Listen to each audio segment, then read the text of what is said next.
कृषी मंत्र्याचा शेतकऱ्यांसाठी अधिकाऱ्यांना आदेश तात्काळ सुरू होय. या संदर्भामध्ये काय अपडेट आहे ते आपण सविस्तर पाहूया.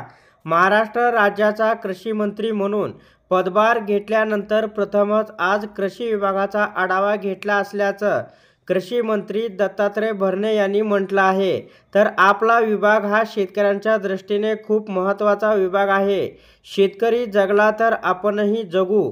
तेव्हा आपण कृषी विभागाच्या योजना आखताना शेतकरी हा केंद्रभूत या ठिकाणी ठेवूनच आपण या योजना तयार करू व राबवू सुद्धा. शेतकऱ्यांसाठी राबवणाऱ्या कृषी अधिकारी कर्मचारी यांचा मला अभिमान असल्याचं या ठिकाणी त्यांनी म्हटलेलं आहे. तर त्यांनी आणखीन पुढं म्हटलं की तर या बैठकीत शेतकऱ्यांचे उत्पन्न कसे वाढेल या प्रामुख्याने विचार करून योजना राबवण्याचे आदेश अधिकाऱ्यांना देण्यात आलेले आहे.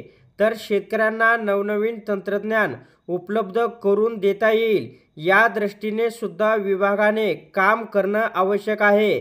त्यासोबतच शेतकऱ्यांना मार्गदर्शन करण्यासाठी व त्यांच्या समस्यांना तात्काळ उत्तरे देण्यासाठी किसान कॉल सेंटर सुरू करण्याचा आदेश या ठिकाणी देण्यात आलेला आहे. तर अशा प्रकारे शेतकऱ्यांसाठी ही एक महत्त्वपूर्ण अपडेट होती. अशा प्रकारच्या महत्त्वपूर्ण अपडेट जाणून घेण्यासाठी आताच आपल्या टेक मराठी रघु यूट्यूब चॅनलला जास्तीत जास्त शेअर व सबस्क्राईब करा.